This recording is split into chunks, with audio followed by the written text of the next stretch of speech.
mainline passenger train of the St. Louis Southwestern Railway lines arrived in Tyler, Texas. There was nothing unusual about a regularly scheduled stop on the famous Cotton Belt route from St. Louis. It had been a daily occurrence in Tyler for many years. But a certain group of people on this particular train were unusual. The proof of this distinction came when Henry Kelling, accompanied by his wife and children, stepped from the car. The family was greeted ceremoniously by the president of the railroad, Mr. H.J. McKenzie, and an official city welcoming committee.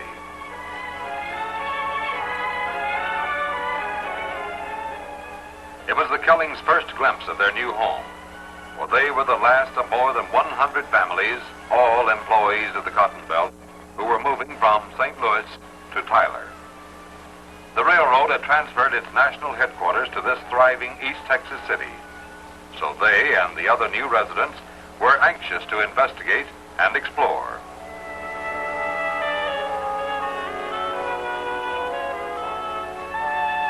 Among their first interests were the churches of Tyler. They found that more than 58 different denominations are represented throughout the city. These attractive houses of worship not only indicate the spiritual strength of the community, but their architectural design ranks high among churches in the Southwest. Modern, well-equipped hospitals are of primary importance. Tyler's new medical center and the Mother Frances Hospital provide unexcelled facilities and service. Naturally, the Kellings and the other new families were especially interested in Tyler schools. They were more than pleased to find that the city's educational facilities included such outstanding elementary units as the T.B. Ramey School. Further evidence of the city's continuing support of public education is reflected in the modern Hogg Junior High. Tyler is justly famed as the Rose Capital of America. But its beauty is not confined solely to roses. Nearby Lake Tyler is equally well known for its landscape shoreline, plus the recreational attractions of sail and motorboating.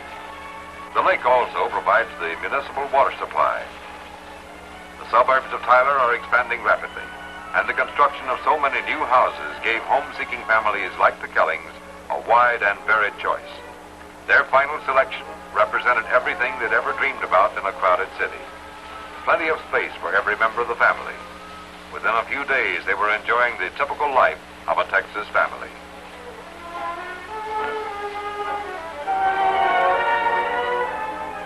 Each weekday morning, without the worry of crowded streets and congested traffic, Mr. Kelling and his youngest daughter began a leisurely drive to work and to school.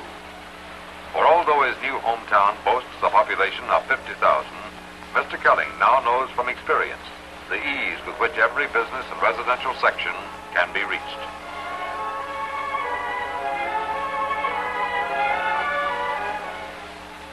There are many conveniences to the Kelling family's new Texas way of life. One of these is the daily opportunity to share motor transportation in a neighborhood carpool with his fellow workers at the Cotton Belt.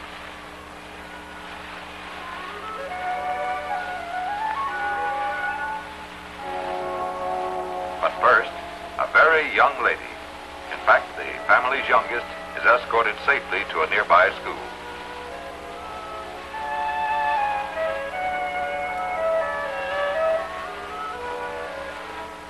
A few moments later, some of Tyler's newest citizens arrive at one of the city's newest buildings, the modern air-conditioned headquarters of the Cotton Belt route.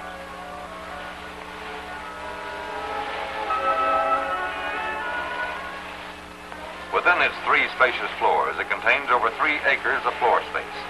Offices that were formerly located in 5 buildings at Tyler, as well as in the old headquarters building at St. Louis, are housed in the new building. These include the executive, traffic, accounting, law, industrial, public relations, freight claim, and transportation departments. The new building represents an investment of $1,500,000. The new Central Traffic Control Center conveniently directs movement of trains up and down the long Cotton Belt system.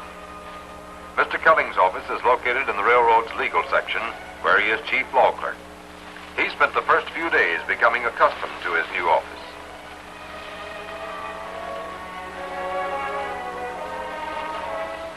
However, it didn't take Judy long to get acquainted with her new schoolmates. They put on their best Texas hospitality for the newcomer from St. Louis.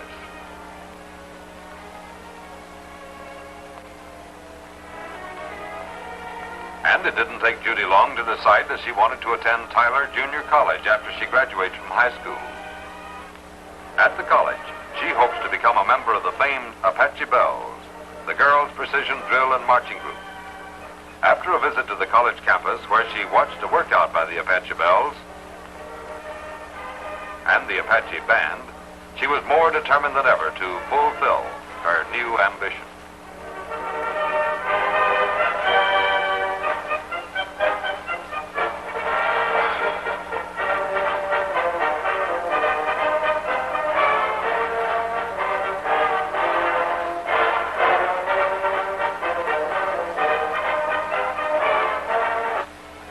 Within a few days, the Kelling family fell into a familiar pattern of leisurely Texas living.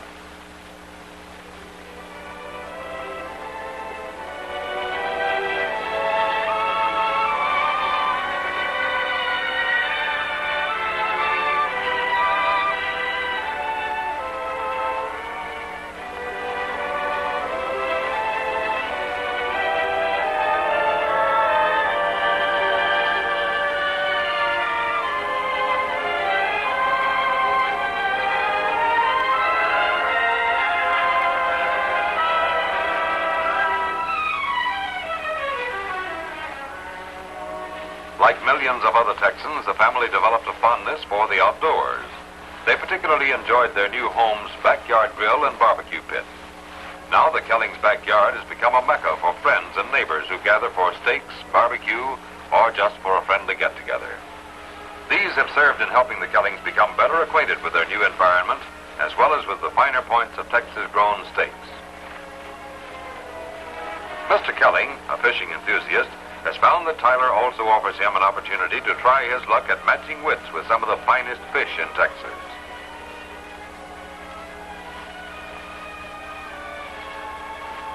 He found out early that Lake Tyler is noted not only for its beauty, but for its fine fishing as well.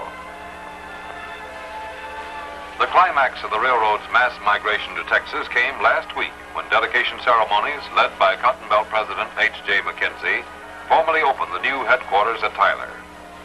Dignitaries from throughout Texas and the Southwest gathered for the ceremony. A new era for Tyler and its new residents was opened as Mr. McKenzie and his daughter Marcella cut the ribbon on the new building.